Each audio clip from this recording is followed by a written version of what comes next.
जोहार, जय मूल निवासी, मैं संकेत और आप देख रहे हैं MNTV। ग्लोबल हंगर इंडेक्स 2020 की रिपोर्ट कुछ दिनों पहले ही प्रकाशित हुई है, जिसमें भारत का स्थान 94वां है। कुल 107 देशों की सूची में एक तरफ भारत के पड़ोसी देश भारत से बेहतर स्थिति में है, तो वही भारत की स्थिति भयावह है। पिछले साल 2019 की रिपोर्ट में भारत 102वें पायदान पर था और इस साल की रिपोर्ट में 94वें। यानी यहाँ पर कुछ लोग ये कह सकते हैं कि इस साल भुखमरी को लेकर सरकार ने अच्छे काम तो किए हैं, लेकिन ये सही बात नहीं है। इसे समझने के दो रास्ते हैं। पहला रास्ता, पिछले साल 117 देशों की सूची में 102वां स्थान था और अब 107 देशों की सूची है। यानी अगर इस साल भी 117 देशों की सूची बनाई जाती तो संभवतः भारत का स्थान पिछले साल के मुकाबले में और नीचे गिर जाता। वह 102 की जगह 104वां हो सकता था। पिछले साल भी भारत दुनिया के उन 45 देशों में शामिल था जहां भुखमरी काफी गंभीर स्तर पर थी और इस साल भी हालात वही है। दूसरा रास्ता यह है कि पिछले साल भी भारत के पड़ोसी देश भारत की तुलना में बेहतर स्थिति में थे, जैसे नेपाल 73वें, म्यांमार 69, श्रीलंका 66 और बांग्लादेश 88वें स्थान पर था। पाकिस्तान को उस सूचकांक में 94वां स्थान मिला था। इस साल की रिपोर्ट में भारत के आसपास के देश जैसे नेपाल 73, पाकिस्तान 88, बांग्लादेश 75, इंडोनेशिया 70 और श्रीलंका 64वें पायदान पर है। भारत के पड़ोसी देश भारत से बेहतर और भारत भुखमरी के मामले में पीछे क्यों है, इसे समझना हमारे लिए बहुत ही महत्वपूर्ण है। भारत में भुखमरी की समस्या दिन ब दिन क्यों बढ़ती जा रही है, इसके लिए प्रमुखता से एक कारण सामने आता है और वह है ब्राह्मणी धर्म और उसकी जाति व्यवस्था।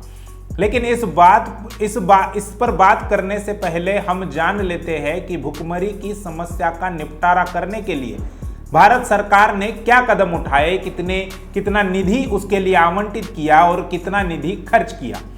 क्या कि एक नई रिपोर्ट के अनुसार बच्चों और गर्भवती तथा स्तनपान कराने वाली महिलाओं के बीच 2018-19 में कुपोषण से निपटने के लिए एक महत्वपूर्ण योजना के लिए फंड का 50% से भी कम का उपयोग किया गया था। इसे महिला एवं बाल विकास मंत्रालय के अक्षमताओं का परिणाम कहा जाए या उनकी ब्राह्मणी सोच का। इसके अलावा मोदी सरकार ने पोषण अभियान 2017-18 में शुरू किया था, जिसके लिए हर साल हजारों करोड़ रुपयों का बजट रखा जाता है, लेकिन उसे खर्च नहीं किया जाता। इतना ही नहीं तो हर साल लाखों करोड़ रुपयों की फूड सब्सिडी भी दी जाती है।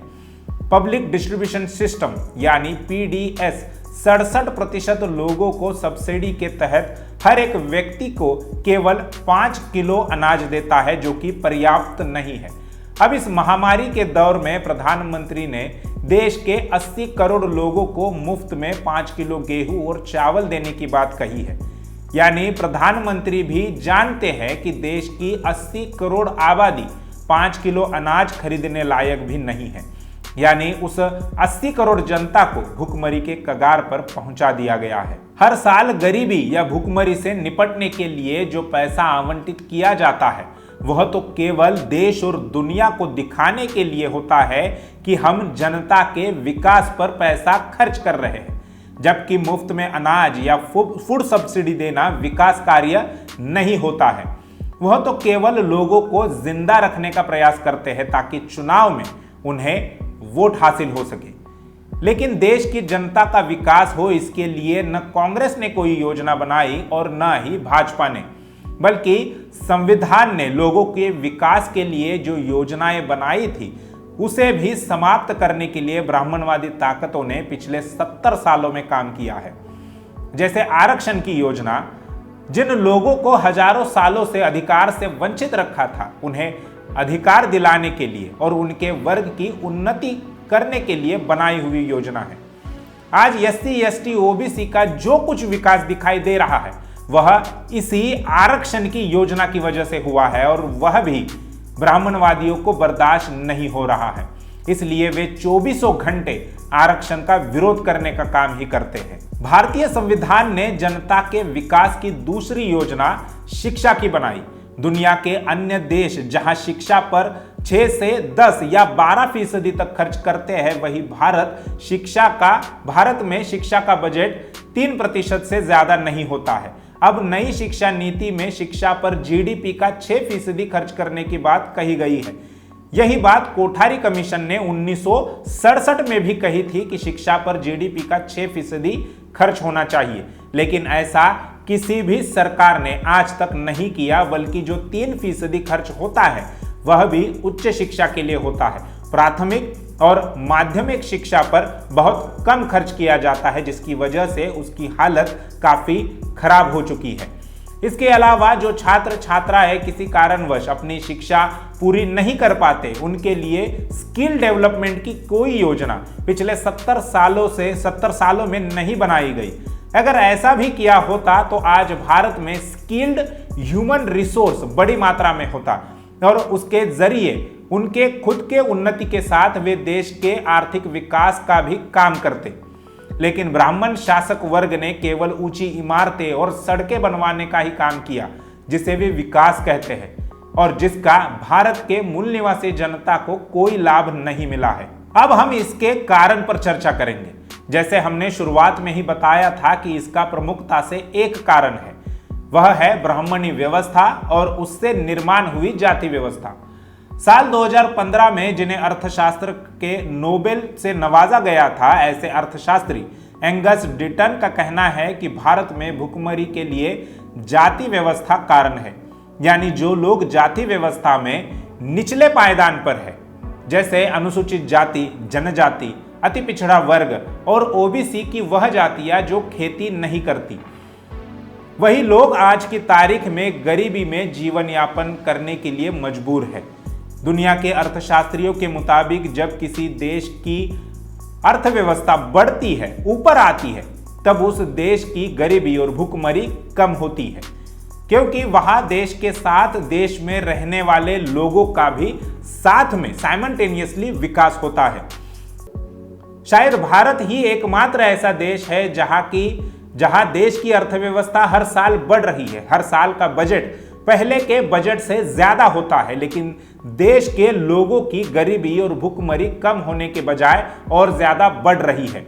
इसमें जाति व्यवस्था बड़ी भूमिका निभा रही है। जब नोबेल विजेता अर्थशास्त्री डिटन ने भारत के संदर्भ में यह बात कही थी, तो इस मुद्दे को लेकर भारत में बड़ी चर्चा होनी चाहिए थी। प्राइम टाइम में इस पर लंबी डिबेट, बहस होनी चाहिए थी। अखबारों में एडिटोरियल लिखे जाने चाहिए थे, चाहे वह डिटन ने कही हुई बातों के समर्थन में हो या विरोध में। लेकिन ऐसा कुछ भी नहीं हुआ। 2019 में जिन्हें अर्थशास्त्र का नोबेल मिला, ऐसे अभिजीत भट्टाचार्य और उनकी थियरी के बारे में भारत में काफी ज्यादा चर्चा हुई, जबकि उन्होंने भारत में बढ़ रही भुखमरी के असली कारणों पर कोई बात नहीं कही। इससे आप यह अंदाजा लगा सकते हैं कि ब्राह्मण बनिया मीडिया अपने हितों के बारे में कितना सतर्क है। यहां तक कि एनडीटीवी ने भी डिटन के मुद्दे पर कुछ नहीं कहा। रवीश कुमार पांडे, जो खुद को सेक्युलर कहते हैं, उन्होंने भी डिटन की थियरी पर कुछ नहीं कहा। दरअसल रवीश कुमार सेक्युलर तो है, लेकिन वह सेक्युलर मुसलमानों को अपने झांसे में लाने के लिए सेक्युलर है। जब अन्य चैनल पर कथित तौर पर हिंदुओं का पक्ष रखा जाता है, तब रवीश कुमार मुसलमानों का पक्ष रखते हैं और इस तरह से कोई भी मामला हिंदू मुसलमान का बन जाता है। यहां पर भी रवीश कुमार भारत की जाति व्यवस्था और उनके परिणामों पर बात नहीं करते, बल्कि उसे छुपाने का ही ज्यादा काम करते हैं। जब एससी, एसटी और ओबीसी के किसी महत्वपूर्ण मुद्दे की चर्चा बंद करवानी हो, तब देश में हिंदू मुसलमान की चर्चा शुरू करवाई जाती है और इसमें रवीश कुमार पांडे भी पीछे नहीं है। इसमें दूसरी बात यह है कि भारत के आसपास में एक तो इस्लामिक देश है, जैसे पाकिस्तान है, बांग्लादेश है, इंडोनेशिया और श्रीलंका, म्यांमार बुद्धिस्ट राष्ट्र है। यानी ये धर्म समानता मानने वाले धर्म है, जिसके चलते वे अपनी जनता के साथ धर्म के आधार पर या किसी भी आधार पर भेदभाव नहीं करते। वे सभी लोगों को एक समान मानते हैं, समझते हैं और यही कारण है कि वे भुखमरी के मामले में भारत से बेहतर है। जबकि भारत पर ब्राह्मणों का नियंत्रण है, जहां विधायिका, कार्यपालिका, न्यायपालिका, मीडिया और लोकतंत्र के जितने भी आधार स्तंभ है उन सभी पर ब्राह्मणों का एकाधिकार है, जिन्होंने वर्ण व्यवस्था बनाई, जिन्होंने जाति व्यवस्था, अस्पृश्यता, आदिवासियों का अलगीकरण, महिलाओं की गुलामी का निर्माण किया। जो लोगों के साथ में धर्म और जाति के नाम पर भेदभाव करते हैं। यहां पर कोई यह सवाल भी कर सकता है कि फिर नेपाल पर भी तो ब्राह्मणों का वर्चस्व है, फिर वह कैसे भुखमरी के मामले में भारत से बेहतर स्थिति में है? इसका जवाब है कि नेपाल में ब्राह्मणों का उभार हाल ही के कुछ सालों में हुआ है। इसके पहले तो वहां पर राजाशाही थी और वहां का जो व्यापार है वह आज भी वही के मूल निवासियों के पास है, जिसके चलते उनके पास पैसे की इतनी किल्लत नहीं है जितनी भारत के मूल निवासियों की है। इसके अलावा जैसे भारत के पूरे लोकतंत्र पर ब्राह्मणों का नियंत्रण है, वैसे नेपाल की स्थिति नहीं है। लेकिन हाँ, जैसे वहां पर ब्राह्मणों का नियंत्रण होते जाएगा, वैसे ही उनकी स्थिति भारत जैसी या उससे बदतर हो सकती है। डीएनए अनुसंधान के अनुसार ब्राह्मण विदेशी है और वह भी इस बात को भली भांति जानते हैं। इसलिए ऐसा कहा जा सकता है कि ब्राह्मण भारत के मूल निवासियों के साथ नस्ल के आधार पर भेदभाव करता है। वह यह नहीं चाहता कि भारत के मूल निवासी जनता का विकास हो, इसलिए उन्हें गरीबी और भुखमरी में जीने के लिए मजबूर किया जा रहा है।